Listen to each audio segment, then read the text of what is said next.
Yang terhormat Wakil Dekan Bidang Sumber Daya dan Keuangan Ibu Profesor Dr. Iin Karita Sakarina SHMA. Yang terhormat Wakil Dekan Bidang Kemitraan, Riset, Inovasi, dan Alumni Ibu Dr. Ratnawati SHMH.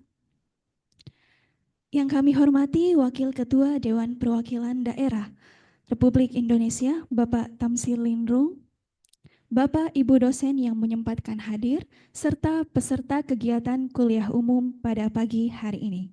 Assalamualaikum warahmatullahi wabarakatuh. Shalom, Om Swastiastu, Namo Buddhaya, dan salam kebajikan.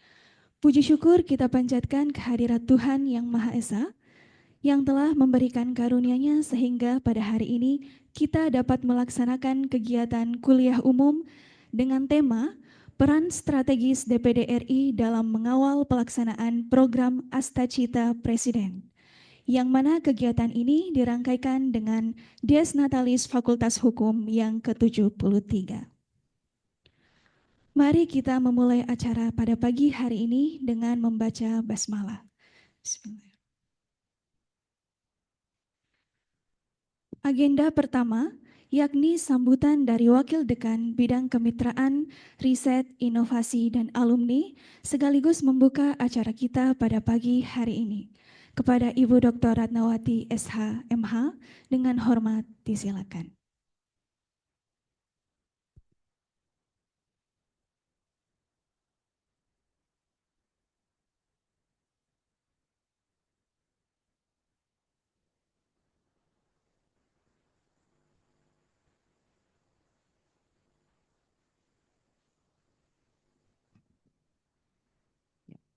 Terima kasih Saudari MC. Bismillahirrahmanirrahim. Assalamualaikum warahmatullahi wabarakatuh. Selamat pagi dan salam sejahtera serta salam sehat buat kita semua. Pertama-tama saya mengucapkan terima kasih banyak dan selamat datang kepada Bapak Haji Tamsil Lindrung. Beliau adalah Wakil Ketua DPD RI. Selamat datang beserta rombongan Bapak dan Ibu di Fakultas Hukum Unhas. Ini adalah, izinkan saya menyampaikan, ruangan ini adalah ruangan Aula Baharudin Lopa. Itu diambil namanya dari penegak hukum. Saya rasa Bapak dan Ibu semua sudah tahu siapa itu Baharudin Lopa. Ya, ini di sebelah kanan ini adalah foto beliau. Nama beliau itu diabdikan untuk nama aula, salah satu aula terbaik yang ada di Unhas.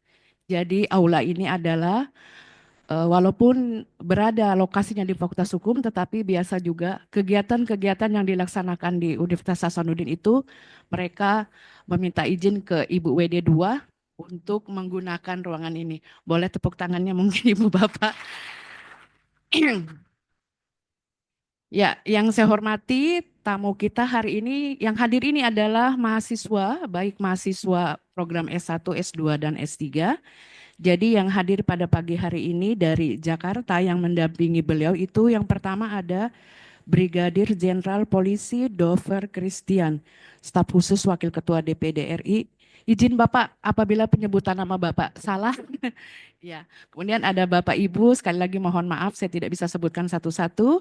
Saya hari ini didampingi oleh Ibu Wakil Dekan 2, Profesor Dr. Iin Karita Saharina SHMH, dan nanti yang bertindak sebagai moderator untuk memandu kegiatan ini adalah Bapak Ahsan Yunus SHMH. Baik, pertama-tama saya ingin menyampaikan permohonan maaf bagi tamu-tamu kami yang dari Jakarta bahwa dekan kami hari ini yang sedianya akan menghadiri kegiatan ini, tetapi karena bersamaan waktunya dengan wisuda yang dilaksanakan oleh Unhas dan Fakultas Hukum untuk wisuda adalah mendapatkan giliran hari ini.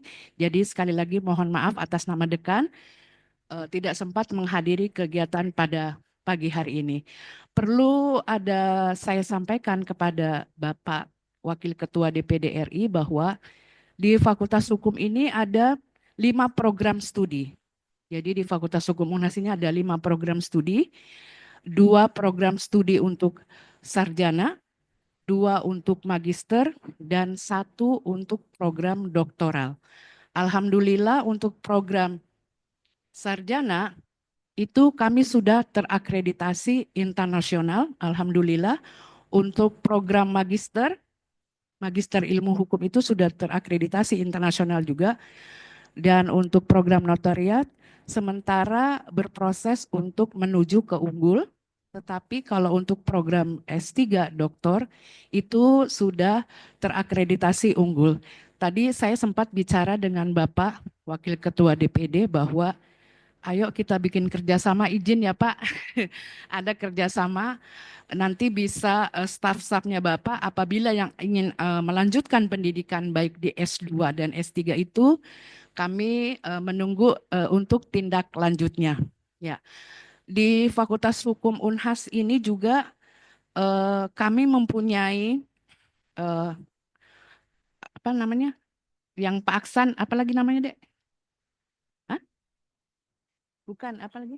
Jurnal, sorry maaf, jurnal. Kami punya jurnal sudah terindeks Q2 ya Pak Aksan. Pak Aksan ini adalah tim kerja untuk bidang saya untuk bagian jurnal dan riset. Ya, saya sangat bersyukur sekali bahwa pada kesempatan pagi hari ini Bapak Wakil Ketua DPD RI masih bisa meluangkan waktunya untuk memberikan kuliah umum di hadapan mahasiswa Fakultas Hukum Unhas. Saya sangat yakin dan percaya di tengah kesibukan beliau, beliau mau memberikan motivasi ataupun pencerahan kepada mahasiswa Fakultas Hukum Unhas ini. Tak lupa juga saya mengucapkan terima kasih banyak kepada Bapak dan Ibu yang sudah mau juga menghadiri kegiatan pada pagi hari ini. Kegiatan kuliah umum ini adalah salah satu kegiatan yang dilaksanakan oleh Fakultas Hukum Unhas yang dirangkaikan dengan kegiatan Dies Natalis Fakultas Hukum Unhas. Itu nanti puncaknya akan dilaksanakan pada tanggal 10 Mei yang akan datang. Jadi mohon izin jika berkenan nanti Bapak mungkin bisa menghadiri juga kegiatan Dies Natalis Fakultas Hukum Unhas, Pak.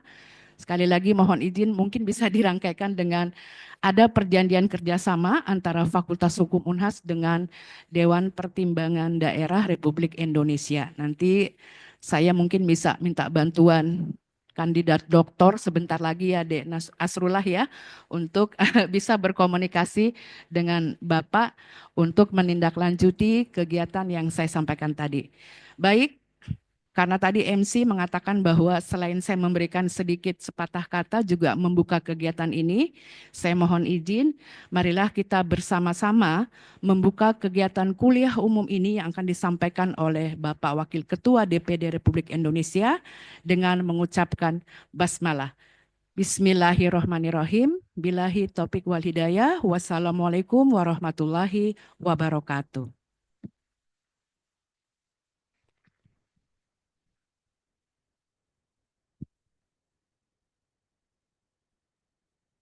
Baik, terima kasih banyak Ibu atas sambutannya.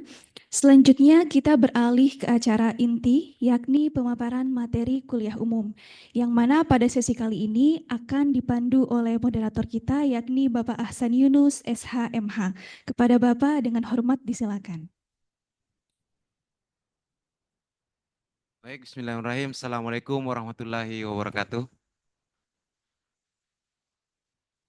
Alhamdulillah telah hadir membersamai kita seorang tokoh nasional asli Sulawesi Selatan.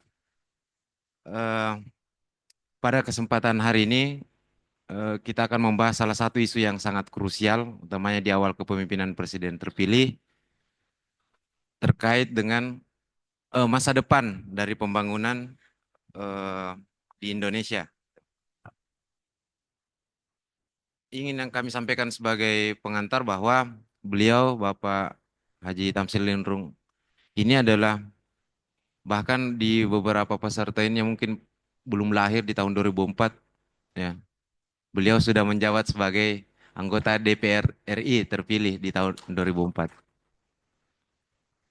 Tidak berhenti sampai di tahun 2025. Akhirnya kami sampaikan apresiasi setinggi-tingginya Pak telah meluangkan waktunya di sela-sela kesibukannya untuk memberikan materi yang sangat krusial utamanya terkait dengan arah pembangunan jangka menengah kita ke depannya. Nah, hari ini kita akan membahas mengenai program Astacita. Program Astacita ini bukan hanya sebagai program presiden terpilih, tapi penting untuk memastikan bahwa 8 program prioritas atau program strategis dari Presiden Prabowo ini bisa betul-betul sampai ke lapisan masyarakat yang ada di daerah-daerah. Pertanyaannya, siapa yang dapat memastikan bahwa program Astacita ini betul-betul tidak hanya bersifat top and down dari presiden ke daerah, tapi berbasis pada pendekatan bottom up dari masyarakat di daerah dan tercover hingga menjadi program strategis nasional. Siapa yang bisa menjamin hal tersebut? Nah, inilah peran krusial dari Dewan Perwakilan Daerah Republik Indonesia. DPD RI hadir sebagai representasi masyarakat di daerah dan beliau merupakan perwakilan dari tidak hanya menjadi perwakilan DPD tapi juga menjabat sebagai wakil ketua DPD dan perwakilan wakil ketua MPR. Hal yang sangat krusial sehingga ini menjadi catatan yang sangat penting. Nah, inilah menjadi titik strategis kehadiran DPD sehingga harapannya pada perkuliahan hari ini adik-adik mahasiswa dapat memperhatikan materi dengan komprehensif dan bisa dikonfirmasi di akhir sesi jika ada yang ingin disampaikan. Seperti apa penjabaran dari program Masa Cita Presiden, bagaimana pengejawantahannya dalam tataran praktis, inilah yang akan disampaikan oleh Bapak Haji Tamsil Lindrung. Dan untuk itu waktu dan tempat kami persilakan.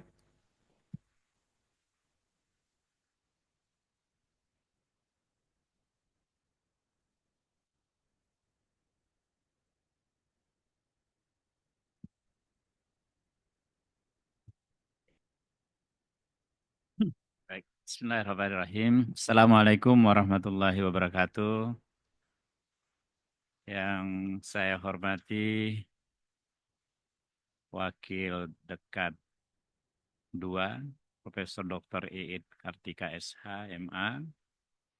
Wakil Dekan 3, Dr. Ratnawati SH, MH. Dan moderator Pak Ashari Yunus SH, MH. Para dosen dan sivitas akademika yang saya banggakan, hadirin para peserta seminar nasional yang sama-sama berbahagia. Alhamdulillah, hari ini kita mensyukuri kita dapat berkumpul di sini dan menorehkan satu momen yang sangat penting dalam perjalanan akademik di Fakultas Hukum Universitas Hasanuddin. Kita berkumpul di tempat ini bukan sekedar menggugurkan kewajiban kita atau sekedar mengisi kalender ilmiah, tetapi untuk maksud yang lebih besar, menghidupkan dialektika pemikiran tentang arah bangsa. Karena itu, saya kira momentum ini sangat kita patut untuk mensyukuri. Kita haturkan rasa syukur kita kehadirat Allah Subhanahu wa Ta'ala yang telah melimpahkan rahmat dan hidayahnya sehingga kita dapat berkumpul pada hari ini dalam semangat kebersamaan dan semangat keilmuan. Terima kasih yang sebesar-besarnya kepada Unhas, khususnya kepada Fakultas Hukum yang mengundang kami untuk menghadiri dan sekaligus memberikan kuliah umum pada kesempatan ini di ruangan yang sangat bersejarah ini, ruangan Profesor Bahardin Lopa. Saya punya kenangan sendiri dengan beliau karena waktu reformasi saya paling sering berdiskusi dengan beliau sampai menjelang wafatnya itu tengah malam jam 1:30 dia menelpon saya mau berangkat ke Arab Saudi. Dia menyampaikan ke saya, Saudara Tamsil, saya ingin kau ikut saya ke Saudi. Kapan, Prof? Besok pagi. Lah, kalau besok pagi saya belum ada persiapan apa-apa. Kalau gitu kau nyusul. Akhirnya besoknya, karena memang saya sudah punya visa, kalau ke Saudi itu saya punya visa bisnis. Jadi besoknya saya ajak anak perempuan saya untuk temani. Ya, dia masih kecil, tapi saya minta supaya ada teman. Saya bilang, apa yang perlu saya lakukan, Prof? Nanti kita dari Saudi, kita terbang ke Darwin. Di sana kita atur pertemuan, saya yang hadirkan Gus Dur, Anda yang hadirkan Amin Rais. Ya, kita pertemukan di sana untuk menjawab banyak persoalan bangsa. Karena sepulang dari sana, ada 6 koruptor besar yang saya mau tangkap. Bilang gitu. Jadi besoknya saya terbang ke Saudi, tiba di Jeddah, saya dijemput oleh konsul yang ada di Jeddah, tapi sekaligus menyampaikan ke saya, Pak Lopak meninggal. Dia bilang, iya meninggal tadi malam waktu lagi umroh, tawaf, kecapean mungkin, atau apa. Ya. Sebelumnya saya berdiskusi panjang karena setiap saya ke rumahnya itu selalu dia menyambut dengan hangat, disertai dengan rokok yang tidak putus-putus sambil membuka kancing bajunya. Saya sehat, biarpun merokok. Bilang itu sama Jim Lee itu, tidak benar itu, merokok itu sakit. Ini buktinya saya. Dia bilang gitu. Kamu apa ini? Pasti mau membantu seseorang lagi ini. Saya tidak perlu sebut namanya, dia sebut. Kamu mau bantu ini kan, datang ke sini. Gak ada, Prof. Saya datang silaturahmi biasa. Oh ya, kau memang orang baik. Kamu satu-satunya teman saya yang saya tidak pernah lihat ada kepentingannya yang selalu disampaikan ke saya. Tapi barusan ini Pak Patawa telepon saya. Jadi saya kira kamu ini sama Pak Patawa. Karena Pak Patawa menelpon, mempertanyakan apa kesalahannya itu Akbar Tanjung sama Ginanjar. Sehingga kau harus memenjarakan. Nah, jangan-jangan kamu datang juga mau mempertanyakan itu. Atau mempertanyakan Nurdin Halid dia sebut. Ya, saya bilang enggak, Prof. Dia bilang orang-orang yang saya penjarakan ini terlambat dipenjarakan. Mestinya dari dulu kita sudah penjarakan ini.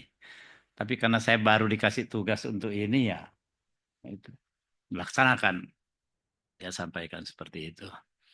Ini hanya mengintrodusir untuk saya karena berada di ruangan yang sangat terhormat ini. Saya punya kenangan dengan beliau, saya sampaikan, dan waktu itu akhirnya tidak jadi pertemuan di Darwin yang kita rencanakan itu. Ya, karena beliau meninggal. Tapi saya seterusnya akrab dengan putra-putri beliau, ya. Termasuk ada yang sampai Skandar, Lopak, sama-sama saya di DPD, dan ada anaknya juga perempuan yang seorang seniman yang sering juga berkomunikasi dengan saya. Ibu Dekan, Ibu Wakil Dekan yang saya hormati, di beberapa forum dan diskusi ketatanegaraan, eksistensi Dewan Perwakilan Daerah ini kerap memantik tanya. Lembaga ini sering dilabeli sebagai institusi prematur yang lahir tanpa konsep ketatanegaraan. Bahkan dinamika yang sudah menahun selalu mempertanyakan tentang soal kewenangan DPD RI. Meskipun sebenarnya ada putusan MK yang sudah memperluas kewenangan DPD. Nah, ini nanti Adinda kandidat dokter yang beberapa jam lagi kita akan menyaksikan bersama-sama.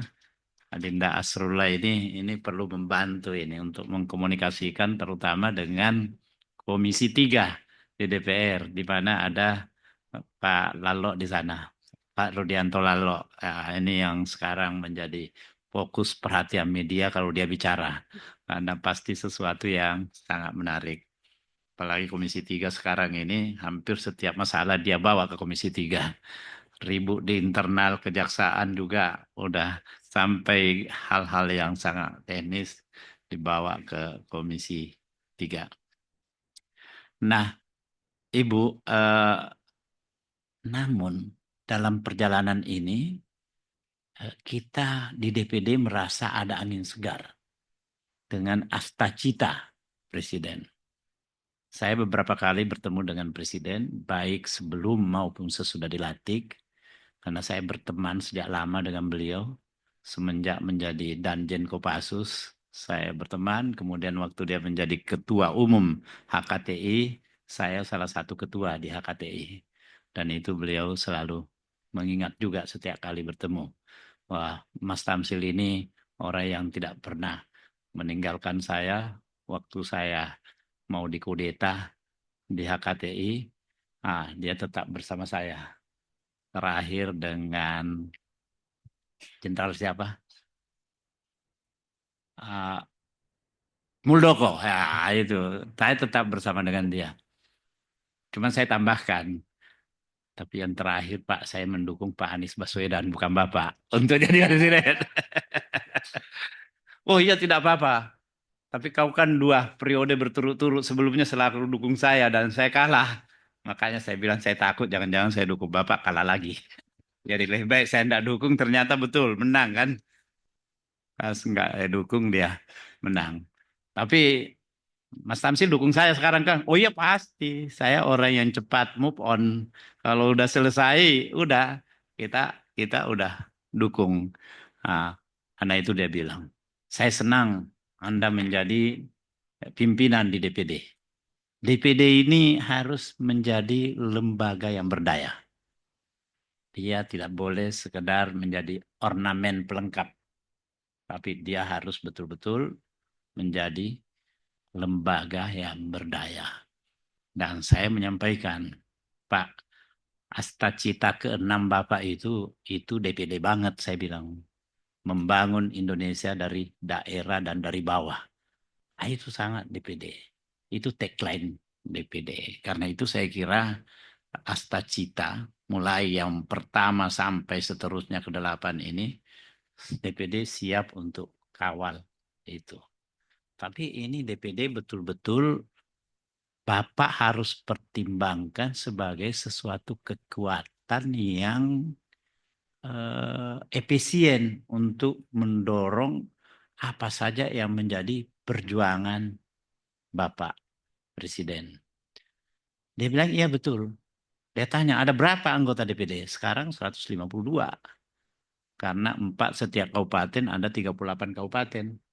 Dan itu memungkinkan untuk meningkat karena belum mencapai 1/3 dari jumlah anggota parlemen. Jadi bisa 5.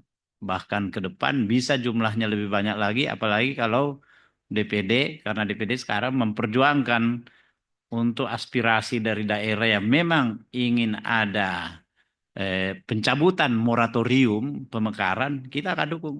Selama daerah itu memang mempunyai pertimbangan-pertimbangan yang sangat rasional. Dan saya sudah bicara dengan Menteri Dalam Negerinya. Beliau saya sampaikan bahwa Menteri Dalam Negeri juga merespon persetujuan akan hal itu. Tetapi Menteri Dalam Negeri tidak bisa secara sendirian untuk menetapkan. Harus ada persetujuan dari Menteri Keuangan karena terkait dengan masalah finansial. Nah, selama ini yang menjadi kendala, kenapa moratorium ini masih tetap berjalan karena soal finansial. Itu yang sering diinikan.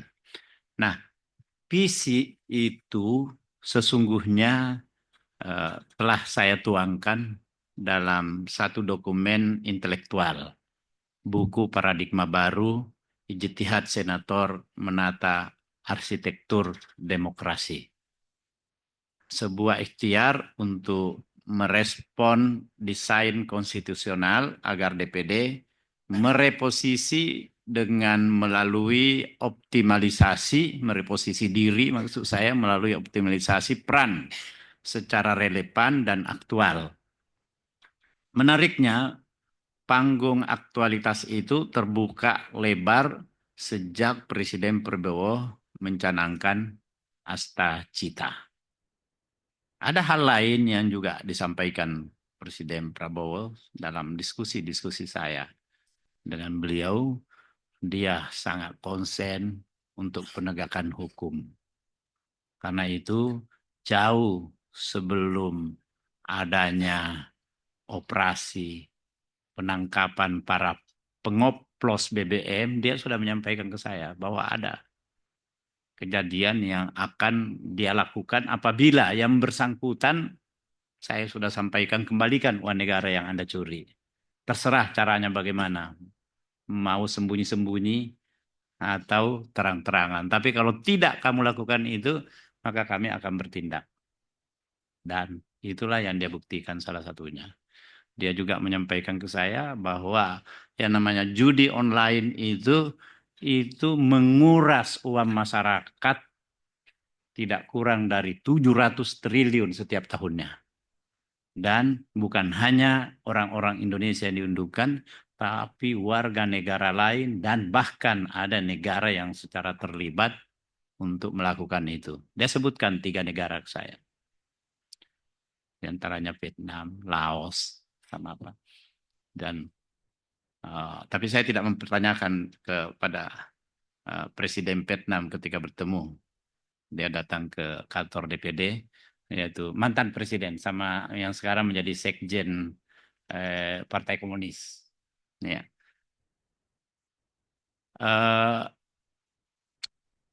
Banyak langkah-langkah yang dia tunjukkan bahwa dia konsen terhadap penegakan hukum ini. Ya. Ditambahin dengan pernyataan, saya ini usia saya sudah 73 tahun, Mas. Saya tidak tahu kapan akan saya dipanggil menghadap Allah. Tapi kapanpun saya mau dipanggil, mulai dari sekarang saya sudah berikhtiar untuk menjadikan diri saya sebagai diri yang penuh bekerja untuk mensejahterakan rakyat.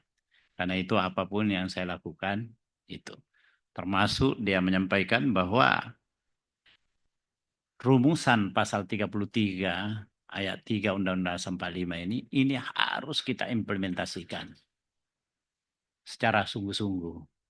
Jadi bumi dan air dan kekayaan alam yang terkandung di dalamnya dikuasai oleh negara dan dimanfaatkan untuk sebesar-besarnya kemakmuran rakyat.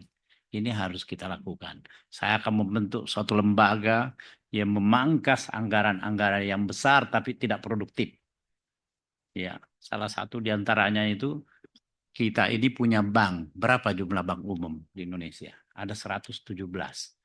Berapa asetnya? Asetnya 9.000 triliun. Semua analis keuangan menyampaikan sewajarnya bank umum di Indonesia itu hanya 25. Jadi kalau kita pangkas dari 117 menjadi 25, artinya ada 80% anggaran yang tidak produktif di situ yang harus kita geser. Kita sering mendengar, bank itu untung memberikan kontribusi 40 triliun. Kontribusi 40 triliun dari dana yang dia gunakan 9.000 triliun itu tidak bankable namanya, tidak fair itu. Iya. Kalau saya kasih Anda uang 10 triliun, kemudian Anda tiap bulan berikan ke saya 100 juta, apa kita bisa mengatakan ini hebat? Kan tidak. Kalau untuk mendapatkan 100 juta ya cukup 100 miliar. Bukan 100 triliun. Nah, inilah yang perlu dilakukan. Makanya saya mengapresiasi tindakan beliau yang terkait dengan itu. Termasuk saya sejak awal memberikan persetujuan tentang efisiensi anggaran. Itu kontroversial. Saya diadili, diajak diskusi di podcastnya Pak Awalil Rizki untuk mendiskusikan itu. Karena semua memandang ini salah besar ini, efisiensi anggaran ini. Loh, kok efisiensi anggaran salah? Itu tidak benar itu. Saya dulu waktu memimpin badan anggaran, saya dorong juga. Bahkan efisiensi yang saya lakukan itu menyentuh angka 30%, saya bilang. Yang Pak Prabowo ini cuma 10%. Dan perlu ditahu, Pak Prabowo terpilih sebagai presiden, bukan dia yang menyusun anggaran. Itu presiden sebelumnya. Dia masa tiba-tiba menjalankan begitu saja tanpa melakukan review. Sama dengan rektor Unhas misalnya, tiba-tiba masuk jadi rektor, dia cuma menjalankan anggaran yang ada, saya kira harus ada review. Apalagi kesan umum di masyarakat bahwa APBN kita itu bocor 30%. Nah, kalau itu aja yang kita menjadikan standar, itu bisa dilakukan review sampai sejumlah 30%. Review dan efisiensi itu bukan berarti bahwa terhadap kementerian lembaga yang diefisiensi anggarannya kemudian tidak kembali lagi sama sekali anggaran itu ke beliau, ke lembaga itu. Bisa kembali. Saya istilahkan itu dimasukkan dalam keranjang umum. Setelah di keranjang umum, kementerian lembaga mengusulkan proposal-proposal baru, yang mana proposal-proposal itu sejalan dengan asta-cita presiden, itu yang kita dukung. Sejalan dengan upaya presiden untuk meningkatkan pertumbuhan ekonomi 80%, ayo kita dukung. Ya. Misalnya terkait dengan ketahanan pangan, ketahanan energi. Ya silahkan. Ya karena kita ini lucu sebagai negara agraris. Tapi kebutuhan logistik kita tidak pernah bisa penuhi. Cabai aja kita masih impor, garam kita impor, padi, daging, semua kita impor. Padahal kita negara agraris. Seharusnya tidak logis kalau kita melakukan importasi di bidang-bidang yang terkait dengan kita sebagai negara agraris. Jadi ini saya pandang sebagai sebuah anomali. Karena itu untuk ketua KKSS yang akan datang juga saya mendukung orang pertanian. Supaya ini lebih lengkap. Saya dicalonkan, saya bilang jangan saya. Udah kasih orang yang lebih tepat. Kenapa? Cuman salah satu yang saya minta harus membangun kerjasama dengan negara-negara mayoritas Muslim di Timur Tengah. Masa Timur Tengah minta dong komitmennya. Masa beras impor dari India? Harusnya membangun pertanian di sini khusus berbasis pertanian kebutuhan Timur Tengah. Beras basmati misalnya kan. Nah, begitu pula dengan kambing. Saya mengusulkan itu Jenek Ponto dijadikan basis kambing itu untuk dikirim ke Timur Tengah. Itu penghasilannya lebih besar daripada PAD-nya Jenek Ponto. Iya benar. Jamaah haji kebutuhannya berapa? Kalau 250.000, nah dia ternak kambing 250.000 untuk kebutuhan jamaah haji. Kebutuhan umroh, orang Sulawesi Selatan itu ratusan ribu umroh setiap tahun dari sini. Indonesia seluruhnya 1 jutaan. Dia bisa kirim 1.200.000 ekor setiap tahun. Itu jauh lebih besar dari APBD-nya yang cuma berapa? Nggak sampai 1 triliun. Ini bisa menghasilkan belasan triliun. Nah, ini yang perlu kita sentuh yang seperti ini. Karena itu saya bilang ini harus lebih efektif ke depannya ini, KKSS ini. Karena yang diharapkan juga memang sebagai lumbung padi adalah KKSS. Nah, relevansi DPD sebagai representasi artikulasi daerah terletak pada kemampuan lembaga ini untuk menjembatani kepentingan lokal dengan agenda nasional. Ya, sebuah peran yang kini menemukan resonansi dalam asta-cita presiden. Ya, jadi saya kira ini, tapi sekali lagi asta-cita dengan 8 pilar visinya ini mengangkat peran tersebut secara aktual ke tingkat yang lebih strategis, menempatkan DPD sebagai simpul vital mewujudkan aspirasi daerah di panggung politik nasional. Mungkin bagi sebagian orang, pilar-pilar asta-cita terkesan sebagai dokumen politik dari pusat. Namun kemandirian ekonomi, ketahanan pangan, keadilan sosial, pemerataan pembangunan khususnya, penguatan sumber daya manusia, keberlanjutan lingkungan, tata kelola yang baik, serta diplomasi yang kuat, sesungguhnya adalah gemah dari jeritan-jeritan aspirasi lokal yang selama ini terabaikan. Ia merefleksikan jeripaya petani, di gunung-gunung, di lereng-lereng yang mendambakan ketahanan pangan, hingga nelayan di pesisir dan pulau-pulau terluar yang sampai merapal harapan keadilan ekonomi. Ya, kadang-kala kita memang bertanya, ada apa dengan negeri ini? Di saat musim panen, harga gabah tiba-tiba turun. Karena tiba-tiba ada kebijakan melakukan impor beras misalnya. Tapi di saat musim tanam, tiba-tiba kita kehilangan pupuk. Ini ada apa? Sebenarnya mudah sekali menjawabnya. Ada mafia yang luar biasa bekerja di sini. Sama dengan juga kita punya kandungan gas dan minyak bumi yang luar biasa. Tapi kita tidak pernah bisa membangun kilang minyak. Semenjak saya dulu menjadi pimpinan Badan Anggaran, saya dorong terus itu. Karena laporan yang masuk itu tiap tahun produksi minyak kita itu turun. Saya masih sempat, waktu saya pimpin itu masih sempat menyentuh lebih 1 juta per hari, 1 juta barel. Tapi semakin ke sini turun-turun dan sampai terakhir ini tinggal 600-an barel. Karena alasannya sumur kita sudah tua, Pak, tidak bisa menghasilkan.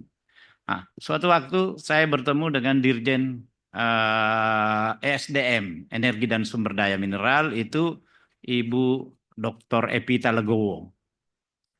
Saya minta supaya ini mau berdiskusi serius tentang masalah ini. Akhirnya dia sampaikan ke saya, Pak, sederhana. Bapak kalau mau bantu, siapkan dana 250 miliar dari APBN, saya akan membuat riset, membuat satu feasibility study untuk itu. Setelah itu, saya terus terang dia bilang, saya sudah punya. Saya akan presentasikan ke Bapak. Setelah itu, siapkan dana 5 triliun untuk pembebasan lahan. Nanti akan ratusan sampai ribuan triliun akan masuk investasi untuk itu. Karena kita punya kandungan yang luar biasa tentang minyak. Udah kami setujui. Tapi 2 minggu setelah pengambilan keputusan, dia menemui saya. Membatalkan permintaan itu. Minta dikembalikan itu uang yang kita sudah siapkan. Karena apa? Kami tidak kuat menghadapi tekanan mafia. Jadi emang mafia. Nah karena itu, saya menganggap ini luar biasa. Setelah Prabowo Presiden ini, dia menghadapi itu mafia itu. Dan melakukan operasi yang real. Termasuk penguasaan lahan kebun sawit. Kebun sawit kita itu yang jumlahnya 17 juta hektar, itu lebih 5 juta hektar itu dikuasai oleh pihak swasta tanpa ada kontribusi ke negara, padahal itu adalah lahan negara, tanah negara. Sekarang sudah diambil. Tahap pertama diambil 221.000 hektar, sekarang sudah lebih 1 juta hektar yang terdiri dari Riau dan di Kalimantan. Dan itu akan diusahakan sesuai dengan data awal yang ada 3,3 juta, saya dengar semakin berkembang menjadi lebih 5 juta. Cuman dia menyampaikan, sampaikan ke teman-teman, kita ini berlomba dengan mafia. Kalau mafia menang, saya kalah, ya udah selesai. Ya. Mafia ini bukan hanya itu, laut pun dia mau pagar. Nah, dan dia perintahkan angkatan laut untuk menghadapi itu, mencabut. Dan luar biasa perlawanan yang ada. Nah, kemudian dia menyampaikan, tapi rakyat protes saya karena saya terima di istana. Padahal saya terima di istana itu bukan apa-apa. Saya nasihati, berhentilah menyakiti rakyat. Kembalikan itu apa yang kau ambil itu secara tidak legal dari rakyat itu. Meskipun dia format sedemikian rupa seolah-olah menjadi legal dan dibantu oleh lawyer. Tapi insya Allah tidak ada alumni dari Fakultas Hukum UNAS yang membantu. Iya, itu luar biasa itu. Jadi saya memberi apresiasi. Suatu waktu saya diundang, kumpul beberapa jenderal. Saya diminta untuk ngasih tausiah Ramadan. Saya bilang bukan tausiah tentang puasa, tentang apa yang saya mau sampaikan kepada para jenderal ini. Saya cuma minta supaya jenderal ini bersatu memberikan dukungan ke Prabowo sebagai presiden. Jangan mencari-cari kesalahannya. Setiap orang kalau mau dicari kesalahannya ada. Di sini sambil saya merem, saya pegang kepala salah satunya, saya cari kesalahannya, saya temukan. Iya. Kalau hanya mau mencari kesalahannya. Ini enggak. Kita melihat langkah-langkah yang dia lakukan. Ayo dukung. Salah satu di antaranya saya minta dukung Astacita itu. Ya, itu sejalan dengan apa yang menjadi keinginan bapak-bapak selama ini. Yang tadinya ada Jenderal Purnawirawan sangat kritis, beberapa orang kemudian mendekat ke saya. Tapi Saudara Tamsil, saya ini tidak punya akses untuk ketemu Pak Prabowo, beda dengan Anda. Coba pertemukan saya kalau begitu. Masa sesama jenderal susah untuk ketemu? Iya, saya tahu Prabowo itu sangat menghargai seniornya. Senior yang pernah memecatnya saja dia hargai. Dia kasih jabatan. Pak Wiranto yang memecat dia, kasih jabatan. Pak SBY yang ikut menandatangani itu, diangkat sebagai penasehat dan antara. Pak Agung Gumelar, menantunya diangkat jadi utusan khusus. Yang pemain bulu tangkis itu. Pak Hendro Priyono, anaknya diangkat jadi wakil menteri. Padahal selama ini orang-orang ini kayak apa bicaranya tentang Prabowo? Jelek semua. Ya. Jadi saya bilang kalau yang seperti itu aja dia bisa apresiasi, apalagi bapak-bapak ini. Saya sebut aja. Ada Jenderal Soeharto, Angkatan Laut di situ. Ada Jenderal Sunarko, mantan Danjen Kopassus di situ dalam pertemuan itu. Ada Jenderal Gatot yang mantan Panglima. Tapi Pak Gatot selalu objektif menyampaikan dan memberikan penilaian. Karena Pak Gatot itu saya berteman dari dulu, sering berdiskusi dengan beliau khususnya yang terkait dengan masalah-masalah militer. Maaf, saya agak ini sedikit, tapi ini masih sejalan dengan kenapa Astacita Presiden Prabowo ini kita perlu mendorong, apalagi menawarkan sebuah paradigma baru dari pendekatan sentralistik menuju pengakuan bahwa pembangunan itu seperti yang disampaikan tadi moderator, jangan top down, tapi bottom up.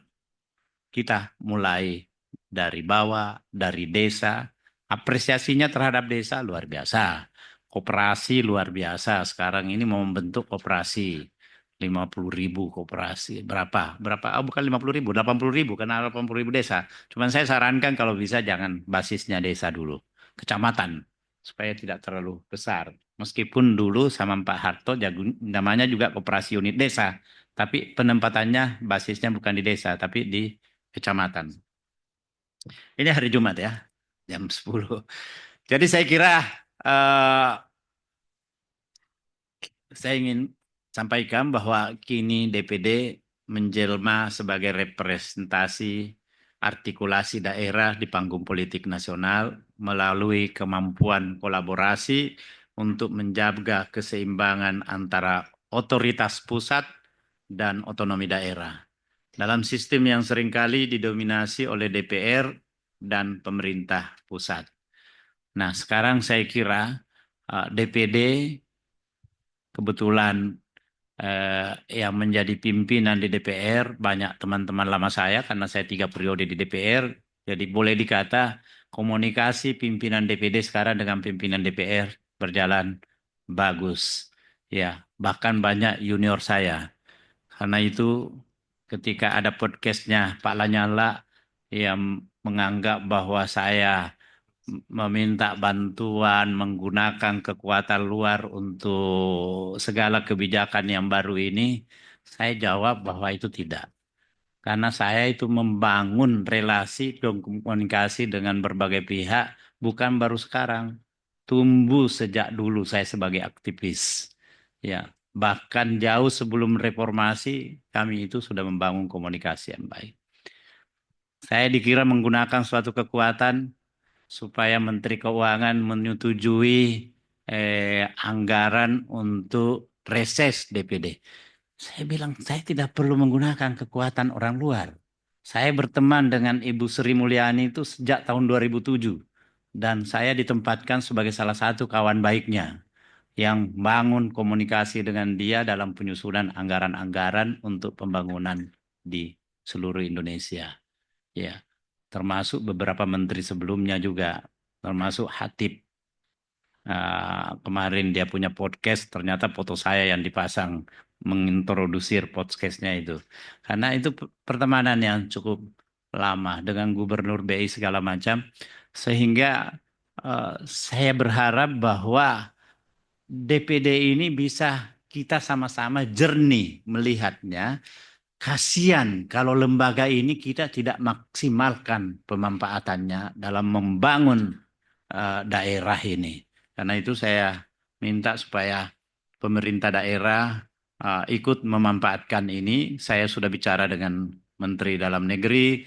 Menteri Dalam Negeri melihat kita sebagai aktivis bank.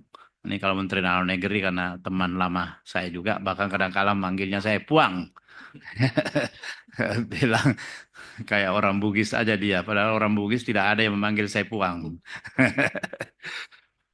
Jadi melalui Asta Cita Presiden, DPD didapuk sebagai arsitek strategis yang memastikan bahwa setiap aspek harus diterjemahkan ke dalam kebijakan yang kontekstual dan inklusif. Relevansi DPD sebagai corong aspirasi daerah semakin terlihat di tengah masalah laten disparitas yang membelah bangsa ini. Ya. Saya mendapat keluhan dari seorang teman saya yang sama-sama dulu di DPR, sekarang menjadi bupati. Bilang, Tamsil, saya ini sekarang jadi bupati. Dulu kita sama-sama di DPR yang mengeritik bupati. Dan ternyata itu kasihan kehidupannya bupati itu. Dia bilang, saya punya gaji pokok cuma 5 juta. Dan uang operasional 30 juta. Yuk bayangkan, setiap bulan saya didatangi aktivis tidak kurang dari 100 orang minta sumbangan. Gimana saya mengatasinya ini? Kau bicarakanlah dengan Menteri Dalam Negeri ini. Ya, saya sampaikan ke Menteri Dalam Negeri. Gimana ini? Ya, sebagai aktivis, bilang kumpulin semua bupati-bupati itu, sampaikan aspirasinya ke DPD. Itu usulannya Menteri Dalam Negeri. Dan saya akan support. Apa itu bentuknya? Minta anggaran supaya ada peningkatan PAD dan minta supaya setiap peningkatan PAD maka ada penambahan untuk dana operasional bupati. Itu jalan yang terbaik. Bisa mendapatkan itu ratusan juta setiap bulan nanti dengan itu. Dan itu sah. Boleh digunakan untuk keperluan operasional. Ya. Nah, saya kira saya tidak lama-lama, saya merespon juga permintaan Ibu Wakil Dekan 3, Profesor Nana. Oh, belum Profesor, doakan. Profesor. Kalau lihat gesturnya cuma waktu aja. Ya, untuk membangun kerjasama, saya kira DPD sangat memerlukan ini kerjasama dengan perguruan tinggi dalam banyak hal. Saya juga kemarin di Parepare, di IAIN, saya juga akan lakukan kerjasama. Kebetulan di tempat itu saya menelpon langsung Menteri Agama. Saya bilang, Pak Menteri, ini ada 6 orang sudah mengajukan untuk menjadi guru besar. Tapi ini nunggu-nunggu ini belum datang, belum keluar dari Pak Menteri. Pak Tamsil, ini baru saya terima ini. Dan saya sekarang, karena Pak Tamsil telepon, saya langsung tanda tangan ini. Dia bilang gitu. Akhirnya sujud syukur mereka di situ. Saya bikin kerjasama nanti tanggal 2 Mei. Kita akan lakukan FGD dalam rangka Hari Pendidikan dan untuk membangun kerjasama dalam peningkatan kualitas sumber daya manusia khususnya di bidang pendidikan Islam. Karena kita ini melihat pendidikan Islam yang punya peran luar biasa itu, tapi ketika dia berdampingan dengan sekolah-sekolah swasta dengan negeri, maka dia kelihatan jauh tertinggal dalam berbagai hal. Dan Menteri ini sudah membuat terobosan di Komisi 8 dan insya Allah mereka akan mendapatkan dukungan dari Komisi 8 dan saya juga menyampaikan bahwa DPD akan selalu mensupport. Beliau adalah menteri yang dari banyak lembaga survei ditempatkan sebagai menteri terbaik.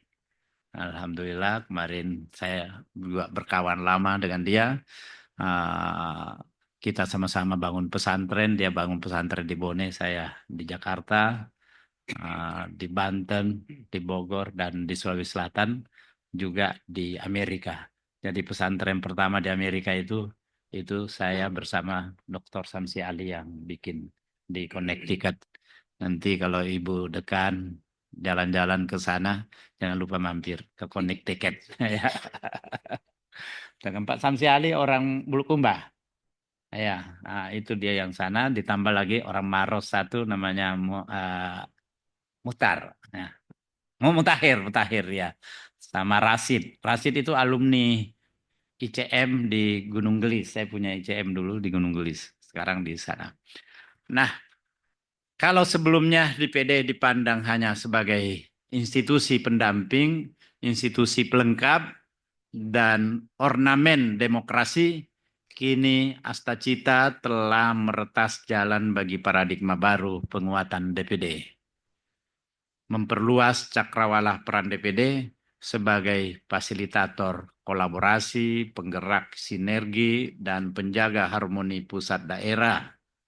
Sebuah reposisi yang bukan hanya layak, tapi mutlak diperlukan untuk Indonesia yang lebih makmur, adil, dan lestari. Saya kira demikian. Sekali lagi saya menghaturkan terima kasih kepada Ibu Wakil Dekan 2, Ibu Wakil Dekan 3, Mbak Nana, dan Mas Ashari. Ya, kita terus bersinergi. Unhas adalah epicentrum intelektual di timur Indonesia dan kita bangga punya kampus Unhas. Ya, mudah-mudahan seterusnya kampus ini tetap menjadi kampus yang utama di Indonesia, insya Allah. Demikian, billahi taufiq wal hidayah. Assalamualaikum warahmatullahi wabarakatuh. Waalaikumsalam.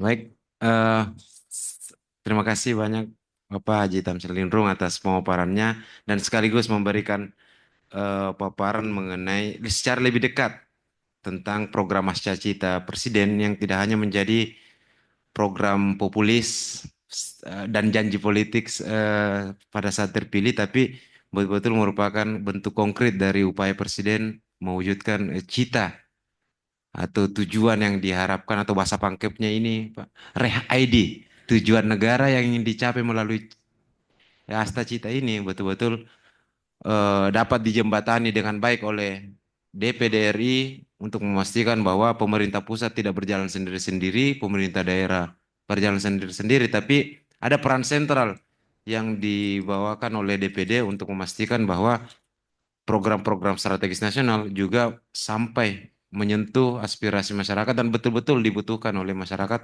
utamanya melalui program Masa Cita di poin ke-6 Pak, mengenai pembangunan pemberdayaan daerah yang sejalan juga dengan marwah DPD meskipun dianggap sebagai parlemen pelengkap, macan ompong tanpa wewenang yang memadai, namun melalui program Cita ini bisa kembali membangkitkan marwah DPD sebagai lembaga negara yang menjadi representasi masyarakat di daerah-daerah. Sekali lagi terima kasih banyak Pak atas pemaparannya. Kami ucapkan apresiasi setinggi-tingginya kepada Bapak meluangkan waktu dan kembali pulang kampung, memberikan pengalaman beliau dalam kancah parlemen di Indonesia sudah tidak diragukan lagi dan terbukti bagaimana relasi beliau kalau dianggap karena beliau sebagai wakil ketua DPD memiliki power yang besar. Sedangkan DPD ini tidak sebanding dengan wewenang yang dimiliki oleh DPR. Namun karena relasi yang kuat semenjak beliau di parlemen membuat ini menjadi lebih berdaya lagi. Sekali lagi terima kasih Pak. Mungkin di sesi terakhir ini kami berikan kesempatan kepada adik-adik mahasiswa yang ingin mengonfirmasi, yang ingin bertanya. Ya, satu, ada lagi? Dua, dua. Oh, tiga ya, cukup pas. Tiga. Kesempatan pertama kita berikan silakan sampaikan nama, dan pertanyaan secara singkat. Silakan Pak. Iya, baik. Terima kasih kepada saudara moderator yang memberi kesempatan kepada saya. Ya. Bismillahirrahmanirrahim. Assalamualaikum warahmatullahi wabarakatuh. Bapak Dr. Andos Haji Tamsil Lindung, Wakil Ketua DPRD RI yang saya hormati, Ibu Wakil Dekan 1, ya 3, ya 2 dan 3, yang saya hormati Bu. Ya, Sivitas Akademika Fakultas Hukum Universitas Hasanuddin yang saya hormati, adik-adik sekalian yang hadir di acara ini. Ya. Baik, perkenalkan nama saya Muhammad Firman, alumni Unhas angkatan 93. Ya. Ya. Saya tertarik sekali tadi pemaparan Bapak tentang peran strategis DPD dalam mewujudkan agenda nasional yaitu program Asta Cita. Ya, izin bertanya. Ya, Pak. Begini. Secara umum agenda nasional yang diwujudkan oleh Bapak Prabowo dalam bentuk Asta Cita itu sangat luar biasa dan kita mendukung. Ya. Apalagi negara kita ini sebenarnya sangat butuh tipe pemimpin yang seperti Pak Prabowo yang bisa mendobrak dan memberikan semangat bagus gitu ya, supaya Indonesia lebih baik ke depan. Jadi pertanyaan saya adalah kebijakan seperti apa kira-kira yang ditempuh oleh DPD dalam menampung apresiasi aspirasi masyarakat, utamanya adik-adik mahasiswa ini. Ya, saya kemudian prihatin dalam kondisi demokrasi ini, masih banyak adik-adik yang pada saat mereka berdemonstrasi, suara-suara mereka sepertinya tidak didengar. Karena pada saat di lapangan, mereka bukan berhadapan dengan wakil mereka, tapi berhadapan dengan aparat keamanan. Ini kira-kira model seperti apa kira-kira yang bisa dibangun supaya demokrasi kita ini lebih manusiawi, yang bisa mendengar suara-suara mahasiswa itu yang bisa ditampung. Bukan harus berhadapan dengan aparat keamanan yang akhirnya mereka menjadi korban. Padahal adik-adik sekalian ini pada saat demokrasi bukan membawakan kepentingan mereka, tapi membawakan kepentingan aspirasi rakyat. Jadi kira-kira kebijakan seperti apa atau model seperti apa yang bisa diterapkan dalam menangani pada saat adik-adik berdemonstrasi supaya mereka merasa aman, tidak terancam dalam melaksanakan demo. Itu yang pertama, Pak. Yang kedua adalah Fakultas Hukum merupakan wadah yang punya peran dalam mengembangkan negara ini. Kira-kira sejauh mana, Pak, menurut kacamata Bapak ini, penegakan hukum di negara kita ini seperti apa? Yang bagaimana supaya supremasi hukum itu bisa ditegakkan dan bisa berpihak kepada masyarakat bawah. Karena yang terjadi misalnya di media sosial, kalau orang bawah berbuat salah langsung cepat hukum bertindak. Tapi kalau berhadapan dengan mafia, hukum tidak berdaya. Seperti ini saya rasa. Terima kasih. Demikian. Wassalamualaikum warahmatullahi wabarakatuh. Baik, terima kasih Pak. Yang kedua. Baik, terima kasih sebelumnya atas kesempatan yang diberikan. Perkenalkan, nama saya Muhammad Fikri, merupakan mahasiswa angkatan 2023. Mungkin langsung saja, saya tertarik pada penjelasan Bapak terkait poin asas cita yang ke-6, yang dimana bunyinya itu membangun dari desa dan dari sawah untuk pemberantasan ekonomi dan pemberantasan kemiskinan. Namun dalam upaya tersebut yang saya ketahui adalah upaya atau program yang DPD lakukan, salah satunya yaitu BUMDes. Nah, pertanyaan saya, sejauh mana program revitalisasi badan usaha milik desa atau BUMDes dapat berkontribusi pada Kementerian Ekonomi Desa dan bagaimana DPD RI dapat mendorong sinergi antara BUMDes dengan sektor swasta untuk menciptakan peluang usaha yang berkelanjutan dan inklusif bagi masyarakat desa. Mungkin sekian dari saya. Terima kasih, Pak. Baik, terima kasih. Kita beri apresiasi kepada Fikri. Dan terakhir,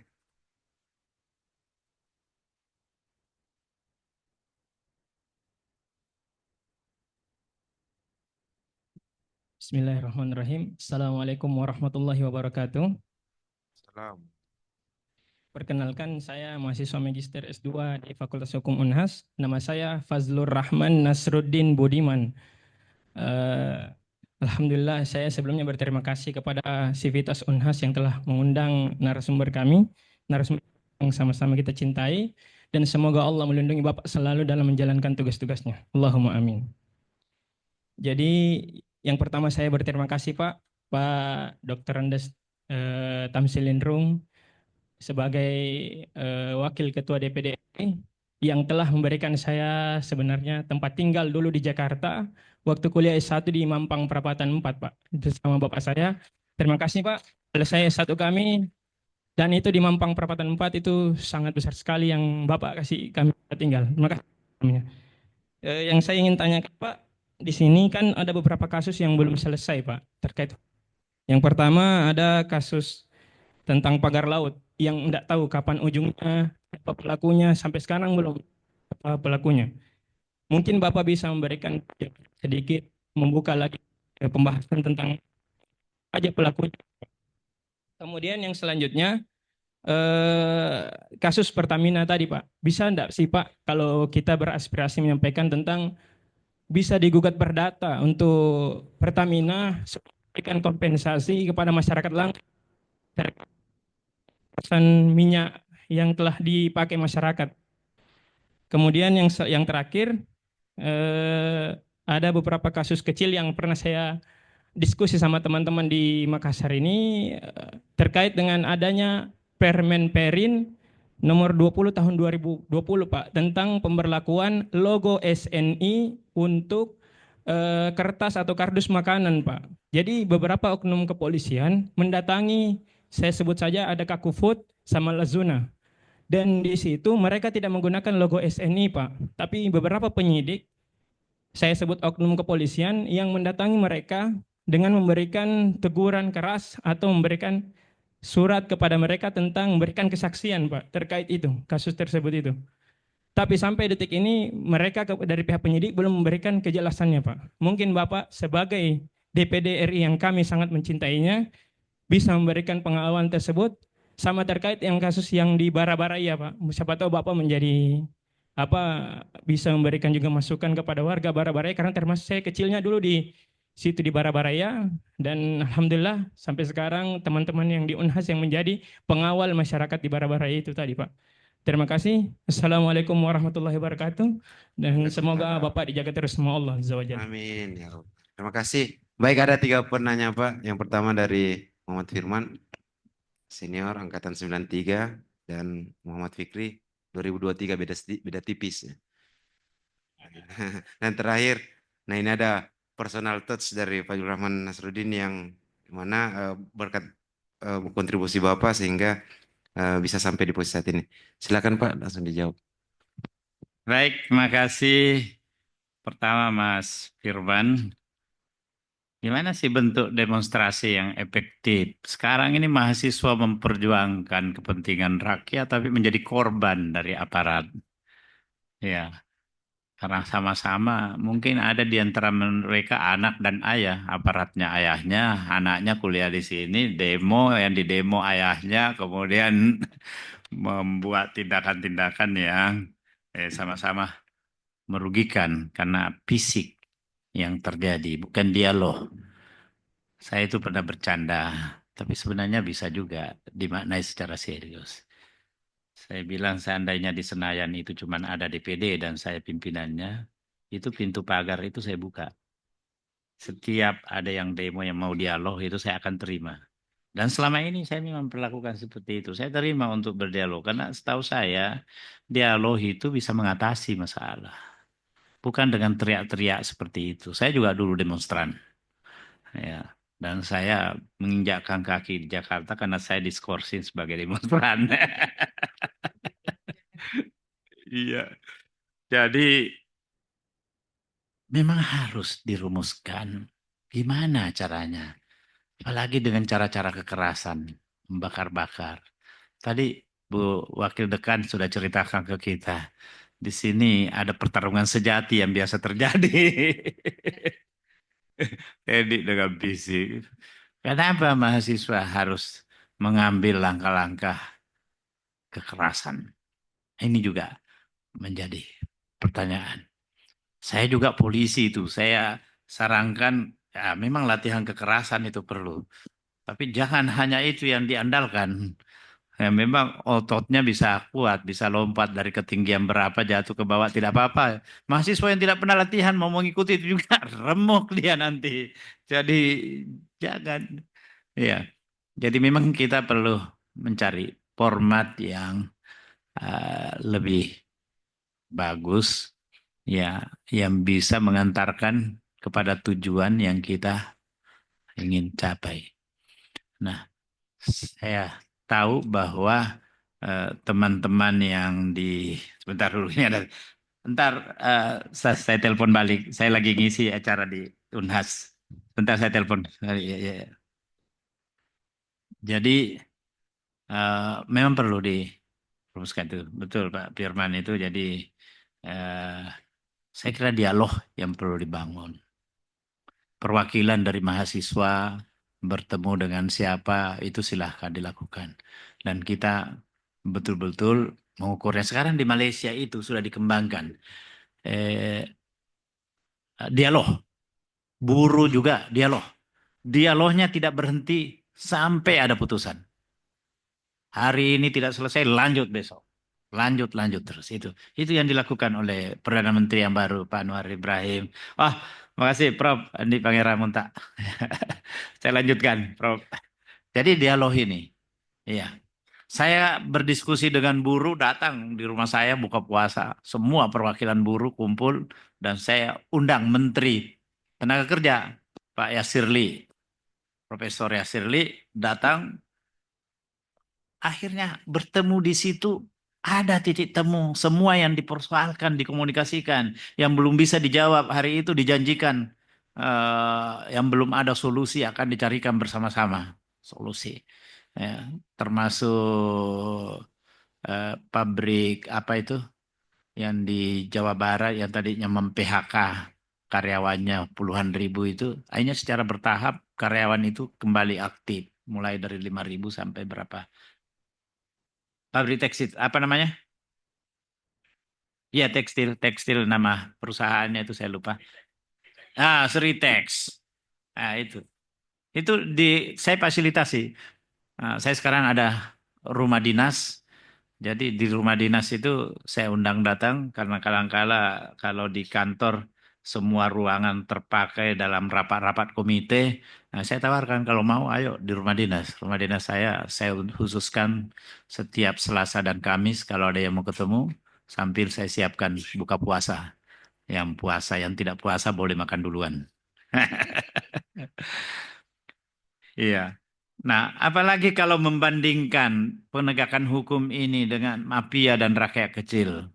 Ya, saya juga ini, karena saya ini dekat dengan jenderal-jenderal polisi juga. Ya, Pak ini tuh Pak Tito itu masih kapten, saya sudah sering beliau dulu datang ke tempat saya, di rumah saya. Makanya kalau saya bertemu, dia masih tanya itu. Masih tinggal di Pondok Kacang, Bang. Ya masih, cuman sekarang itu rumah dijadikan rumah tahfiz. Karena dulu Pak Pak Tito bilang ada yang mau ganggu-ganggu itu rumah. Kalau saya di rumah tahfiz, insya Allah tidak ada yang ganggu lagi. Jadi saya juga sampaikan, polisi kalau foto-foto sama rakyat kecil rangkul-rangkulan juga. Jangan hanya kalau foto-foto sama oligarki baru rangkulan. Nggak enak dilihat rangkul itu rakyat dekat itu semuanya itu. Jadi Nah, insya Allah kalau Pak Dover itu akan lakukan itu. Nah, makanya nanti Pak Dover tolong dibantu tadi itu, yang bertanya itu. Ya, ya. Ini Fadlur Rahman, kayaknya anaknya Pak Nasruddin Budiman ya, betul. Ya gitu, saya lihat gagahnya sama dengan Pak Nasruddin Budiman, jadi saya udah menduga ini. Ya. Dulu di Mampang saya ada tempat di dekatnya rumahnya konglomerat itu dulu di situ sampingnya itu rumahnya Pak Fahmi Idris. Nah, itu tempat teman-teman kumpul utamanya yang masih kuliah. Nah, itu nanti bisa kita tanyakan ya, permen perindustrian dan kasus-kasus yang terjadi di Baraya itu. Nanti Brigjen Doper bisa menanyakan, beliau punya junior banyak yang di sini, di Kapolda, di Polda dan di Polres, apalagi yang Poltabes. Poltabes saya sudah pernah bertemu bersama-sama dengan beliau. Itu junior atau seangkatan itu, junior kayaknya. Junior ya, iya. Ya, jadi nanti itu ya, ini Pak Fadlur Rahman ya. Revitalisasi BUMDes, ya Pak Fikri ya. Ini undang-undangnya kayaknya memang masih melakukan revisi itu. Salah satu yang diperjuangkan di ya masuk itu. Sebagian kan sekarang ada yang dikeluarkan dari Omnibus Law itu kan termasuk Undang-Undang Tenaga Kerja. Nah, ini masuk dalam PP Cipta Kerja ya. Jadi gini, Presiden ini konsen dalam masalah pembangunan dari bawah. Jadi termasuk sekarang ini dia menggalakkan koperasi merah putih di desa. Kemudian apa namanya yang baru yang saya buka Munasnya di Jakarta itu kemudian Dekopin. Nah, Dekopin juga itu sekarang beliau membuat koperasi-koperasi ini tumbuh, organisasi-organisasi di desa ini untuk mendapatkan perhatian. Nah, termasuk ada koperasi emas akan dibuat, koperasi yang akan menangani nanti itu mungkin Senayan, kompleks Senayan itu salah satu yang dipertimbangkan itu adalah koperasi masuk di situ. Kemudian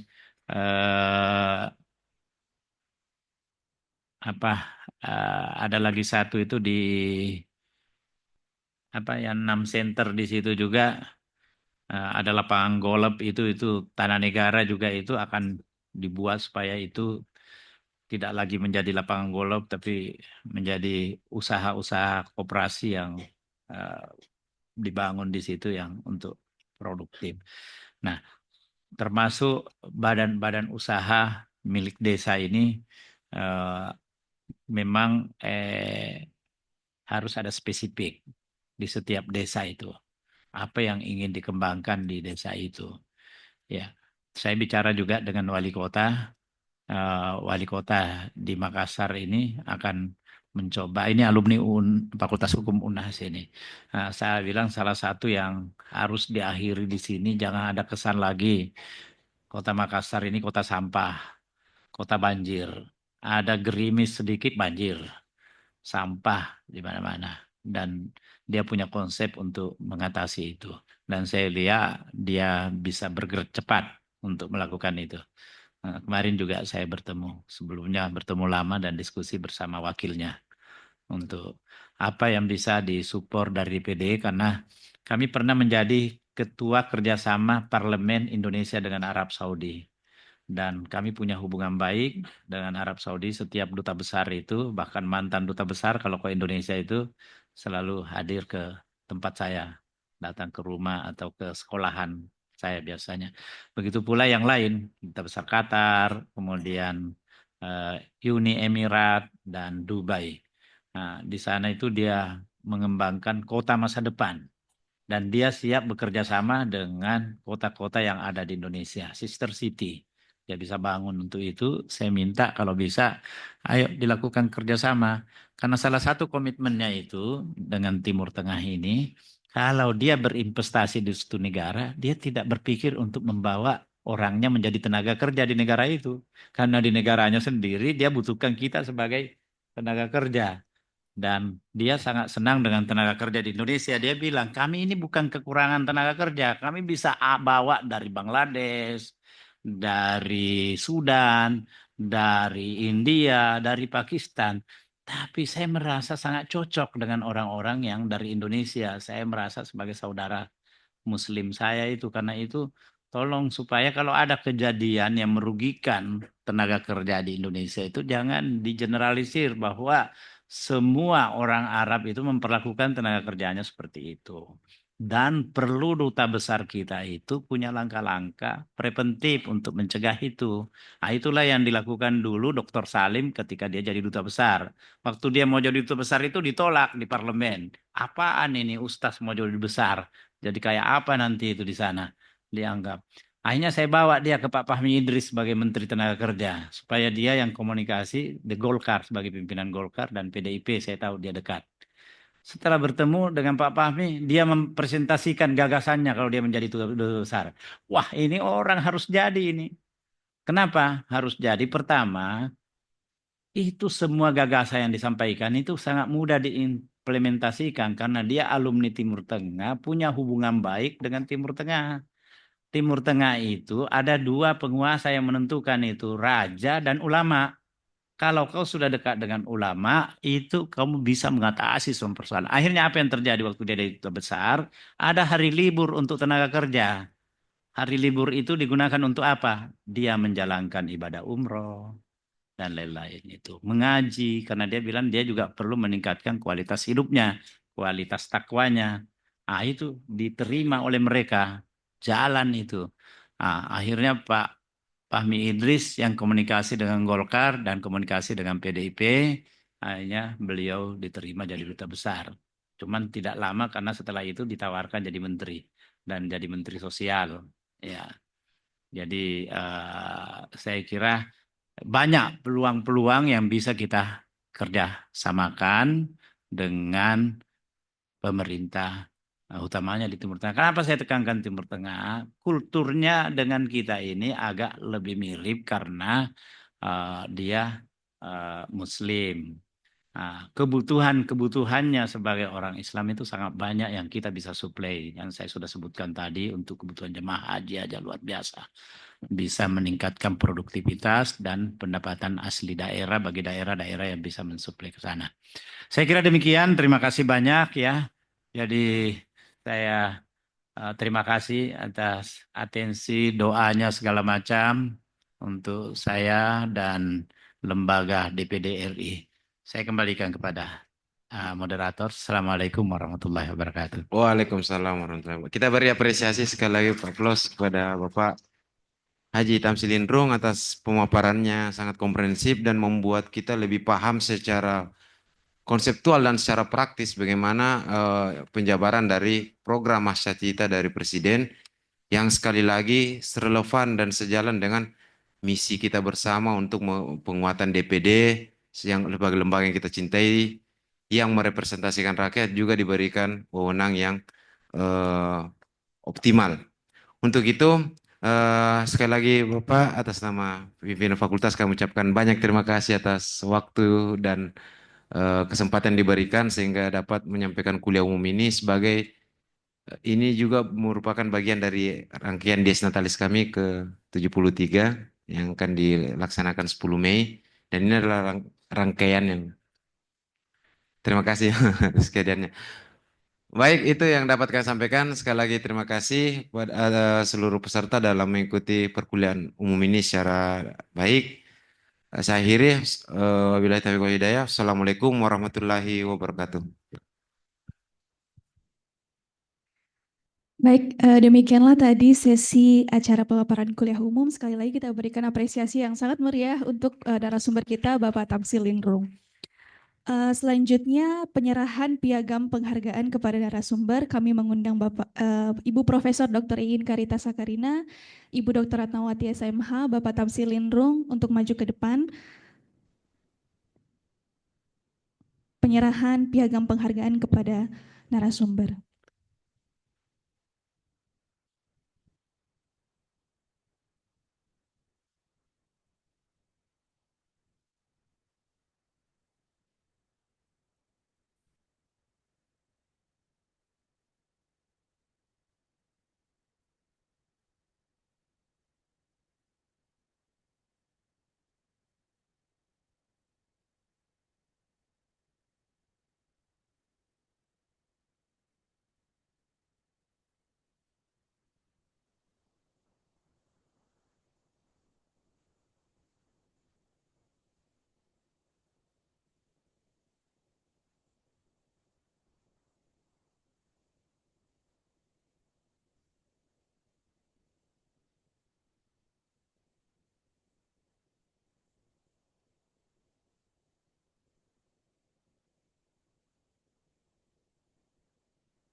Selanjutnya ada cenderamata dari Bapak Tamsil Lindrung yang akan diberikan kepada pimpinan Fakultas Hukum Universitas Hasanuddin.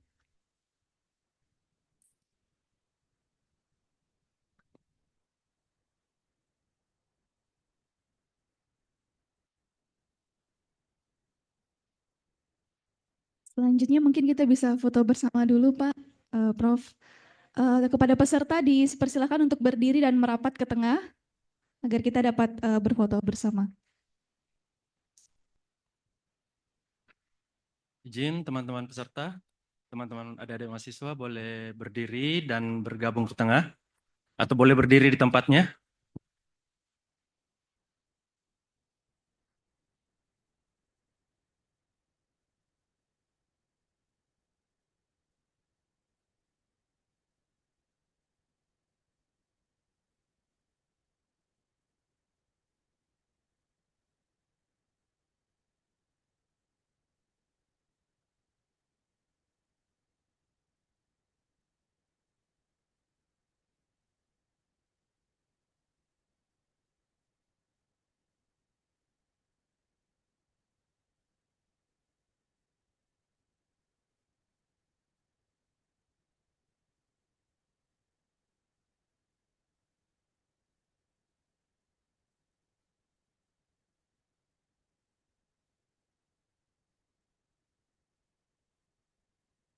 Dengan berakhirnya sesi foto bersama tadi, maka berakhir pula lah seluruh rangkaian kegiatan kuliah umum kita pada pagi hari ini.